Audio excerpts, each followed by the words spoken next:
Qu'est-ce que la relativité? Eh bien, c'est dans cette vidéo que vous aurez l'explication de ce mystère dont tout le monde parle. Je parle bien évidemment de la relativité générale et restreinte, car oui, première chose à savoir, c'est que la relativité est un terme très bref, tandis que la relativité générale et relativité restreinte sont des termes plus poussés et corrects. Dans les prochaines minutes, nous allons explorer les bases de la relativité, son origine et quelques exemples d'utilisation. Tout d'abord, l'origine de la théorie de la relativité a été développée par Albert Einstein en 1905 et est devenue l'une des plus importantes théories de la physique moderne. Elle se compose de deux parties, la relativité restreinte et générale. La relativité restreinte décrit les lois de la physique dans le système de référence qui se déplacent uniformément les uns par rapport aux autres. Elle implique que le temps et l'espace sont relatifs et dépendent de la vitesse à laquelle un observateur se déplace. Par exemple, un objet en mouvement à une vitesse proche de celle de la lumière apparaîtra plus petit et plus lent à un observateur immobile. La relativité restreinte, comme je l'ai mentionné précédemment, décrit les lois de la physique dans des systèmes de référence qui se déplacent uniformément les uns par rapport aux autres. L'une des conséquences les plus connues de la relativité restreinte est la dilatation temporelle. Cela signifie que le temps s'écoule plus lentement pour un observateur en mouvement par rapport à un observateur immobile. Cette différence de temps est extrêmement importante dans notre vie quotidienne. Par exemple, si vous voyagez à une vitesse proche de celle de la lumière, votre temps s'écoulera plus lentement que celui des personnes qui sont restées immobiles. Cela peut sembler incroyable, mais cela a été démontré à maintes reprises dans des expériences scientifiques. La relativité restreinte a également des applications pratiques dans notre vie quotidienne. Elle est utilisée dans les systèmes de navigation par satellite ou est utilisée pour compenser les effets de dilatation temporelle causés par la vitesse relative entre les satellites et les récepteurs au sol. Sans cette correction, les erreurs de navigation pourraient atteindre plusieurs kilomètres. Je parlais bien évidemment du GPS. Je vais maintenant montrer pour les hypermésiques une explication en images de ce que la relativité restreinte cause. Ici, l'espace-temps est représenté sous la forme d'une toile élastique qui peut s'étendre jusqu'à l'infini. On est d'accord que si on pose quelque chose de particulièrement lourd sur celle-ci, eh bien, elle va se creuser en raison du poids de l'asse, de la boule blanche. Voilà, appelez-la comme vous voulez. Maintenant, l'espace-temps sera déformé et on est d'accord que pour aller d'un point A à un point C passant par le point B au fond total du creux, on va prendre clairement plus de temps que si on veut aller d'un point A à un point D en passant par le centre de gravité de l'astre lourd.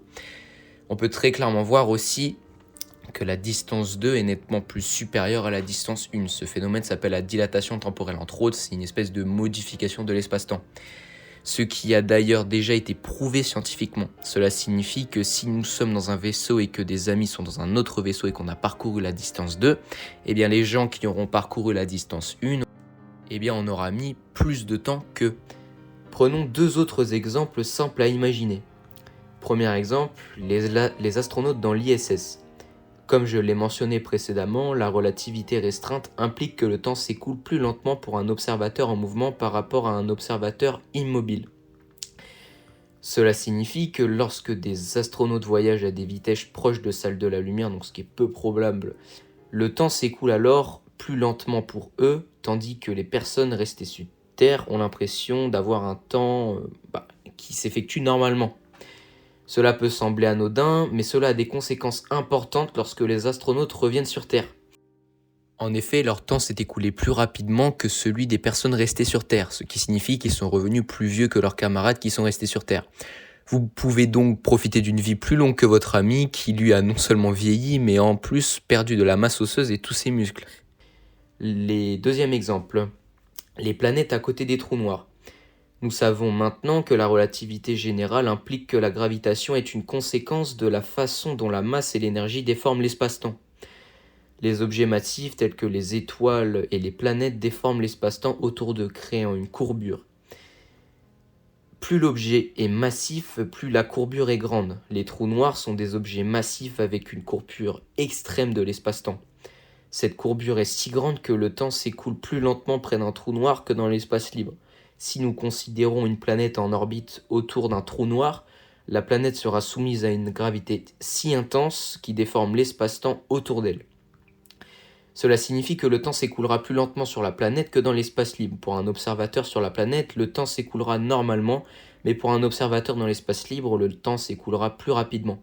Cela signifie que si un astronaute voyageait près d'une planète en orbite autour d'un trou noir, il vieillirait plus lentement que les personnes restées dans l'espace libre par rapport à ces personnes-là. Cet exemple est nettement mieux expliqué dans le film Interstellar que je vous invite à aller regarder si vous voulez en savoir plus sur la relativité. Passons maintenant à la relativité générale. La relativité générale, quant à elle, décrit la gravitation comme une courbure de l'espace-temps causée par la présence de masse ou d'énergie. Et je dis bien d'énergie. Elle implique que la gravité n'est pas une force à proprement parler, mais plutôt une conséquence de la façon dont la masse et l'énergie déforment l'espace-temps autour d'elle. La relativité a de nombreuses applications pratiques. Par exemple, elle est utilisée dans les systèmes de navigation par satellite, où la relativité restreinte est utilisée pour compenser les effets de dilatation temporelle par la vitesse relative entre les satellites et les récepteurs du sol. La relativité générale est généralement utilisée pour expliquer les phénomènes gravitationnels tels que la courbure de la lumière autour d'un objet massif et les ondes gravitationnelles. Les ondes gravitationnelles, quant à elles, sont des ondes qui se propagent à travers l'espace-temps et qui ont déjà été détectées pour la première fois en 2015 par le Laser Interferometer Gravitational Wave Observatory. Donc on va l'appeler LIGO, parce que voilà, le nom est un petit peu compliqué. Mais bon, cette découverte a confirmé la théorie de la relativité générale d'Einstein et a aussi ouvert une toute nouvelle fenêtre sur l'univers. Des gens pensent aujourd'hui que les 3 dimensions telles que nous les connaissons actuellement ne sont pas les seules de l'univers. Mais bon, là on rentre sur un autre sujet dont je parlerai probablement dans une autre vidéo, qui sera probablement une vidéo plutôt tirée vers un côté philosophique absolu. Mais bon, enfin, il convient de mentionner que la relativité a inspiré de nombreuses œuvres de science-fiction, notamment des films comme Interstellar que vous connaissez sans doute, et des livres comme Le cycle de Dune de Frank Herbert. Dans ces œuvres, les auteurs explorent les conséquences fascinantes de la relativité générale et restreinte, telles que les voyages dans le temps et l'exploration d'autres mondes. Mais quel est le rapport entre la conquête de Mars et la relativité générale et restreinte ? La conquête des Mars est l'une des entreprises les plus ambitieuses de notre époque, mais cela nécessite une compréhension profonde de la relativité générale. La relativité générale nous apprend que la gravité est une conséquence de la façon dont la masse et l'énergie déforment l'espace-temps. En comprenant cela, nous pouvons mieux comprendre comment la gravité de Mars affecte les voyages spatiaux et la santé des astronautes. Par exemple, la gravité de Mars est beaucoup plus faible que celle de la Terre, ce qui peut causer des problèmes de santé pour les astronautes allant dessus.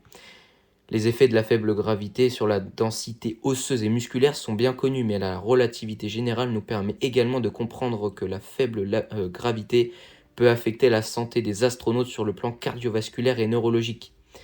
De plus, la relativité générale nous aide à comprendre comment les voyages spatiaux vers Mars peuvent affecter le temps et la perception du temps.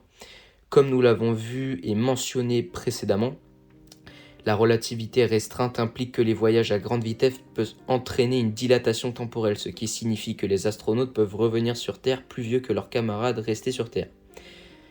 En comprenant les effets de la relativité générale sur les voyages spatiaux vers Mars, nous pouvons concevoir des missions spatiales plus sûres et plus efficaces. Les ingénieurs peuvent utiliser les connaissances de la relativité pour concevoir des systèmes de soutien de vie et des moyens de maintenir la santé des astronautes dans un environnement de faible gravité. En conclusion, la relativité générale est essentielle pour la conquête de Mars. En comprenant les effets de gravité de Mars sur les voyageurs spatiaux et la santé de ceux-ci, nous pouvons concevoir des missions spatiales plus sûres et plus efficaces. La relativité générale est une théorie passionnante qui nous aide à comprendre l'univers qui nous entoure et nous sommes impatients de voir comment elle sera utilisée pour façonner l'avenir de l'exploration spatiale.